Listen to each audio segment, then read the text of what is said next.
사방이 시므온의 집에 유숙하느니라 하는 내용이었습니다.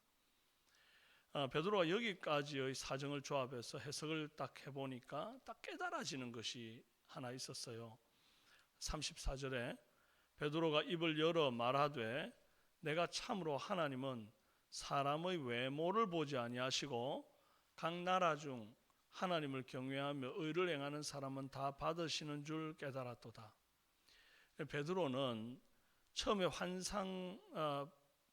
처음에 받은 그 환상을 해석할 때에 유대인의 음식법에 관한 그런 환상을 주는 것으로 이해했습니다. 그래서 나는 부정한 거 안 먹습니다, 이렇게 거절을 하죠. 그러다가 나중에는 이방인들과 교제에 대한 허락으로 이해하게 됐습니다. 그래서 고넬료가 보낸 그 이방인 부하들과 종졸들을 따라 나서게 되죠. 이 꿈이 그런 꿈인가 보다, 이 환상이 그런 환상인가 보다, 그러고 따라가요. 그래서 고넬료가 보낸 하인들과 함께 이제 고넬료 집으로 도착했는데, 이제 최종적으로는 이 환상이 하나님이 유대인과 이방인을 차별하지 않고 다 받으신다라고 하는 더 깊은 그런 이해로 이렇게 발전하게 되는 것이죠. 하나님이 이스라엘을 택하신 것은 특권이 아니라 은혜였음을 이제야 비로소 깨닫게 되는 것입니다. 그리고 그 은혜는 모든 나라, 모든 백성에게도 동일하게 부어주시는 은혜라는 사실을 알게 된 거예요. 이제 이후에 베드로의 깨달음은 이제 개인 차원의 깨달음을 넘어서서 이방 선교의 새로운 지평을 열어주는 방향타 역할을 하게 됩니다. 하나님이 외모를 보지 않는다는 것은 단순히 얼굴 생김새만을 말하는 게 아니고 생김새, 국적, 인종, 언어, 스펙 이런 것들을 다 보지 않는다는 것을 의미합니다. 다른 말로는 외모를 모두 다 좋게 본다, 이런 말로 해석해도 무방합니다. 창조하신 모든 만물을 보실 때에 보시기에 좋았던 것처럼 말이죠. 그래서 부모가 모든 자녀를 다 사랑하는 것 같습니다. 외모가 어떤 애는 조금 남들이 볼 때는 아이고 왜 이렇게 모개 같아, 이런 말을 하는 경우도 있잖아요. 그런데 그 자녀를 낳은 부모 눈에는 금지 오겹입니다. 그러니까 더 이상 부모 눈에 자녀들은 외모가 중요하지 않은 거거든요. 중요한 것은 그 마음에 하나님 두기를 싫어하는가, 아니면 그 마음에 하나님을 경외하며 의를 행하는가, 이제 이것이 중요할 뿐입니다. 아무리 예쁘고 뛰어난 재능과 실력이 있어도 하나님을 경외하지도 않고 악을 행하는 사람은 하나님이 받지를 않습니다. 반면에 외모로는 볼품이 없고 재능이 없을지라도 하나님을 경외하고 의를 행하는 사람은 하나님이 다 받으십니다. 이 사실은 사실 우리는 진즉에 깨달은 사실 아닙니까? 그런데 베드로가 참 예수님 3년을 따라다녀도 못 깨닫다가 이제 깨달았다는 거 아니에요. 여러분, 참 우리는 더 나은 시대를 살고 있습니다. 그때 베드로가 이거 깨달았다고, 베드로가 입을 열어 말하되 내가 참으로 하나님의 외모를, 사람의 외모를 보지 아니하시고 각 나라 중 하나님을 경외하며 의를 행하는 사람을 다 받은 줄 깨달았도다, 대단한 거 깨달은 것처럼 얘기했는데, 우리는 이거 일찌감치 깨달았다는 거, 이거 놀라운 하나님의 은혜고 성령의 은혜 아닙니까? 그래서 우리는 이미 축적된 신학이 존재하는 시대를 사는 겁니다. 이 당시에는 이런 신학이 없던 때였기 때문에 베드로가 이것을 깨달은 것은 놀라운 일이었죠. 획기적인 일이었습니다. 이방 선교의 문을 열어 젖히는 놀라운 일이었거든요. 지금 우리는 이 축적된 신학의 시대를 살고, 이것을 우리가 이미 정말 설교 말씀을 통해서도 여러분들이 배웠을 터이고 여러 가지 성경 공부를 통해서도 배웠기 때문에 하나님의 외모를 보지 않는다는 사실을 익히 알고 있었고 깨닫고 있었다는 것이죠. 자, 그러면 그런 축적된 신학의 시대에 살면서 이 베드로가 아는 것보다 더 많은 깨달음을 가지고 있는 우리는 오늘 하루 어떤 사람으로 살 것이냐, 이게 이제 더 중요해지는 거예요. 베드로는 그것을 깨닫고 고넬료 집안 사람들, 이방인들임에도 불구하고 거리낌 없이 그들에게 복음을 나누었다고 하는, 오늘 우리가 외모를 보지 않고 누구를 만나던 것처럼 누구를 만나더라도 베드로가 그랬던 것처럼 우리가 만나는 사람들을 외모로 보지 않고 예수 그리스도를 전하는 편견 없는 전도자가 다 되실 수 있기를 주님의 이름으로 축원합니다. 베드로는 거침없이 고넬료 집안 모든 사람에게 예수 그리스도를 전합니다. 예수 그리스도의 복음은 화평의 복음이라 하는 것이 이 베드로의 첫 마디예요. 34절 만유의 주 되신 예수 그리스도로 말미암아 화평의 복음을 전하사 이스라엘 자손들에게 보내신 말씀이다. 이렇게 얘기하거든요. 예수 그리스도로 말미암아 하나님과 죄인이 화평하게 되고 유대인과 이방인이 화평하게 되었습니다. 예수님은 중간에 막힌 담을 허물고 둘로 하나가 되게 하신 화평이십니다.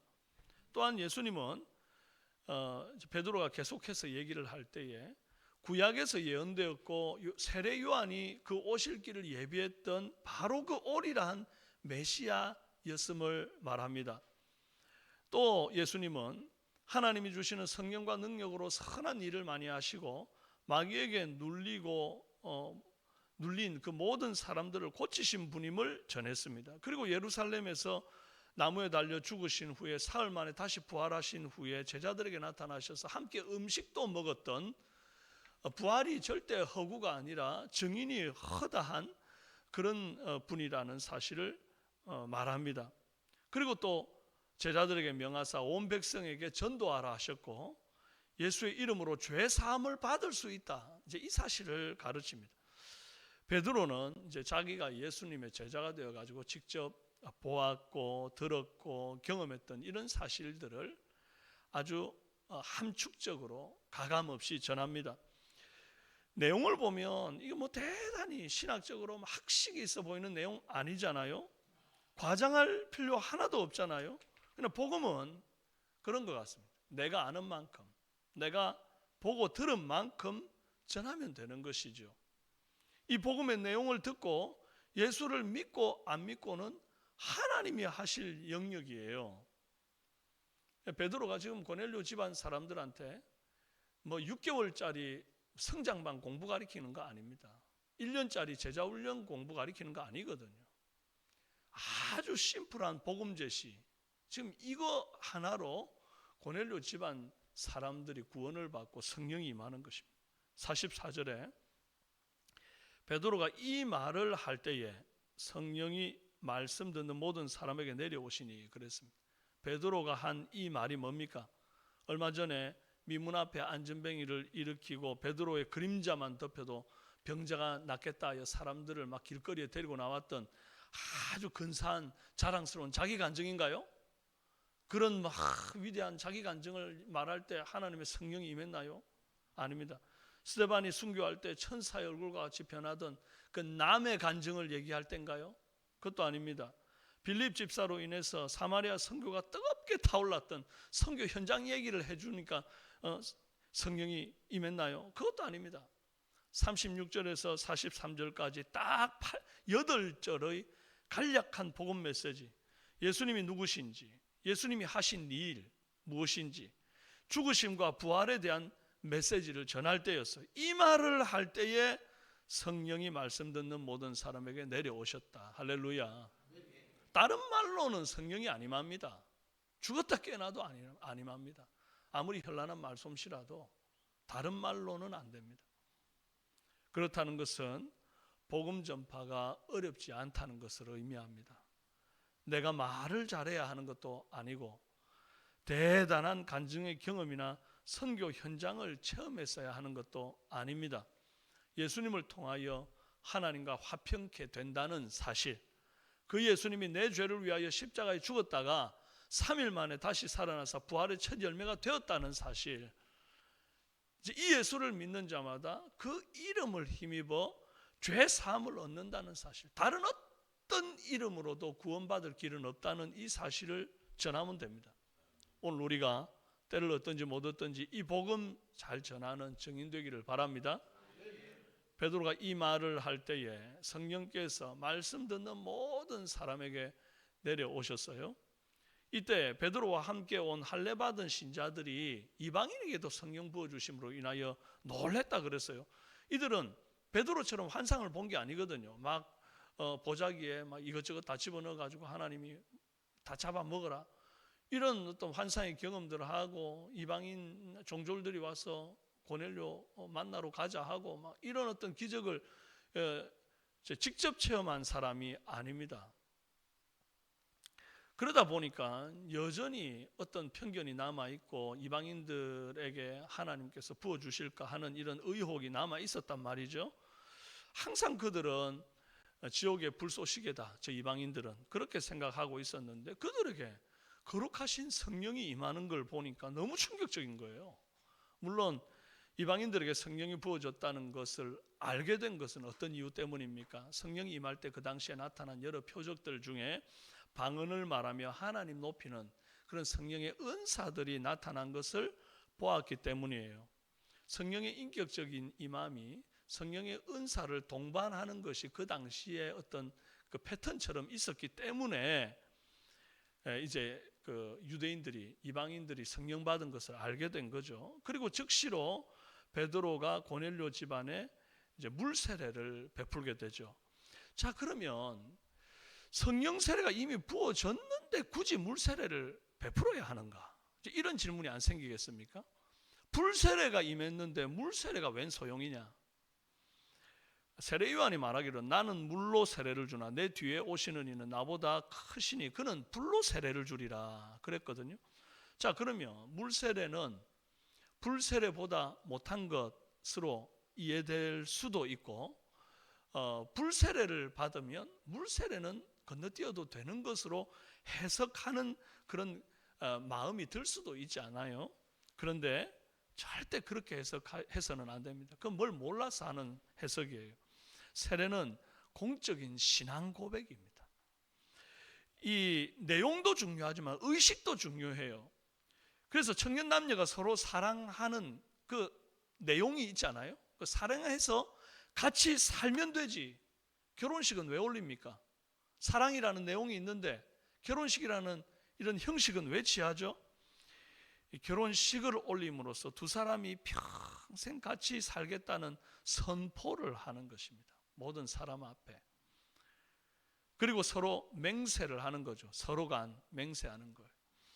그러한 의식을 통해서 부부로서 인정받고 평생 서약을 지키면서 가정을 굳게 세워가는 것입니다. 세례도 마찬가지예요. 세례를 받음으로써 이제 공식적인 기독교인이 되는 것입니다. 하나님과 믿음의 증인들 앞에서 서약을 하고 평생 믿음으로 살기로 하는 것이죠. 오늘 저와 여러분은 물과 성령으로 거듭난 증인이 된 것을 감사하는 새벽 되기를 바랍니다. 복음의 증인답게 또 하루를 살아가는 저와 여러분 되시기를 주님의 이름으로 축원합니다. 함께 기도하시겠습니다. 존귀하신 아버지 하나님, 물과 성령으로 거듭나지 않고서는 하나님 나라를 볼 수 없는 줄로 압니다. 아버지 하나님, 사랑하는 우리 삼성교회 성도들, 이미 주께서 큰 은혜 베푸사 베드로는 그때 깨달았던 것을 우리는 이미 깨닫게 하신 것을 감사합니다. 깨달았으면 깨달은 대로 사는 성도의 삶이 되게 도와주옵소서. 아버지 하나님, 주께서 우리에게 성령을 물부터 부으시고 또 은사를 각 사람에게 허락하사 주의 몸된 교회 공동체를 세워가게 하시니 감사합니다. 또한 모든 성도들 앞에 물로 세례를 받음으로 우리의 신앙을 하나님 앞에와 사람 앞에 공포하고 서약하게 하시니 감사합니다. 하나님이여, 하나님이여, 참 그때 초심으로 늘 돌아가서 받은 은혜를 생각하며 늘 한결같이 첫사랑 지키며 살아갈 수 있는 우리 모두가 될 수 있도록 역사하여 주시옵소서. 오늘 하루도 함께 동행하여 주셔서 직장 속에서 믿음의 성도로서 살아가기에 부족함이 없도록 주님 도우시기를 간절히 원하며, 병상에 있는 성도들 하나님이여 건강을 회복시켜 주시고 그들이 오랜 병상에 있으므로 낙심치 아니하도록 성령께서 붙잡아 주시옵소서. 믿고 감사드리옵고 예수님의 이름으로 기도합니다. 아멘. 하늘에 계신 우리 아버지여, 아버지의 이름을 거룩하게 하시며 아버지의 나라가 오게 하시며 아버지의 뜻이 하늘에서와 같이 땅에서도 이루어지게 하소서. 오늘 우리에게 일용할 양식을 주시고 우리가 우리에게 잘못한 사람을 용서하여 준 것 같이 우리 죄를 용서하여 주시고 우리를 시험에 빠지지 않게 하시고 악에서 구하소서. 나라와 권능과 영광이 영원히 아버지의 것입니다. 아멘. 네, 오늘